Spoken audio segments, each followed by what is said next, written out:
Salut tout le monde, c'est Cédric, l'ostéopathe de Corporels. Comme promis, aujourd'hui, je vais vous montrer en fait des exercices qui vont vous aider à soulager votre syndrome de l'essuie-glace. Je vous rappelle que le syndrome de l'essuie-glace, c'est un frottement en fait de votre muscle tenseur du fascia lata dans sa partie la plus basse avec la partie externe de votre genou. Et en fait, ce syndrome en fait peut vous faire souffrir notamment lorsque vous faites de la course à pied ou du cyclisme. Donc là, je vais vous montrer des petits exercices qui vont parler un petit peu d'étirement, de renforcement musculaire ou de proprioception. Donc le mieux, écoutez, c'est que je vous montre tout de suite.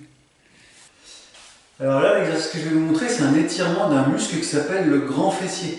Pourquoi le grand fessier? En fait, parce qu'il est dans la continuité un petit peu du tenseur du fascia lata et qui va permettre en fait de diminuer les tensions qu'il y a sur ce muscle. Donc en fait, c'est un muscle, si vous voulez, qui vous sert à faire une extension de jambe. C'est-à-dire qu'il va propulser votre jambe vers l'arrière. Donc du coup, pour l'étirer, nous on va faire exactement le contraire. C'est-à-dire qu'en fait, on va plier notre genou et on va le ramener vers nous comme ça. Pour augmenter un petit peu la tension sur le muscle, ensuite avec le genou, on va viser notre épaule opposée. Et donc du coup, en faisant ce mouvement combiné en fait de flexion et de rapprocher vers l'épaule opposée, et vous allez sentir en fait tout simplement que votre fesse va être mise en tension et vous allez avoir la sensation d'étirement. Vous pouvez en fait maintenir la position pendant 20 à 30 secondes, vous relâchez, et moi ce que je vous conseille c'est de quand même faire l'autre cuisse pour qu'il y ait quand même une symétrie un petit peu dans ce que vous faites. Donc je le répète, flexion de hanche vers vous et genou vers l'épaule opposée.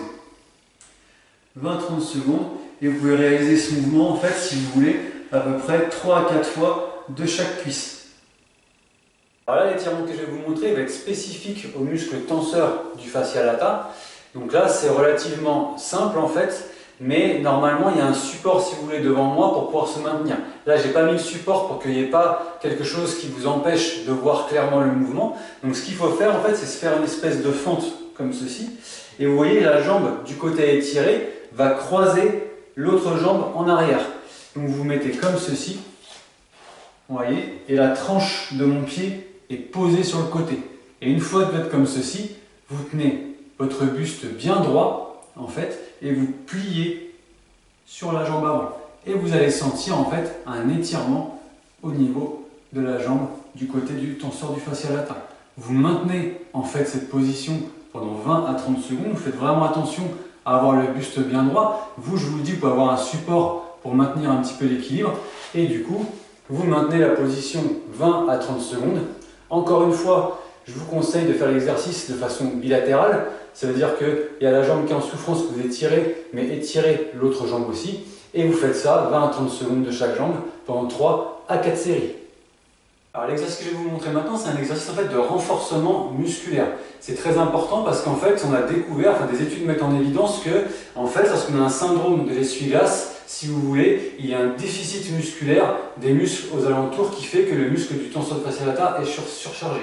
C'est notamment le cas du muscle moyen fessier, qui est un petit muscle qui se trouve sur le côté ici de votre cuisse. Et donc ce muscle-là, je vais vous montrer comment on peut le renforcer assez facilement. Il y a deux façons de faire.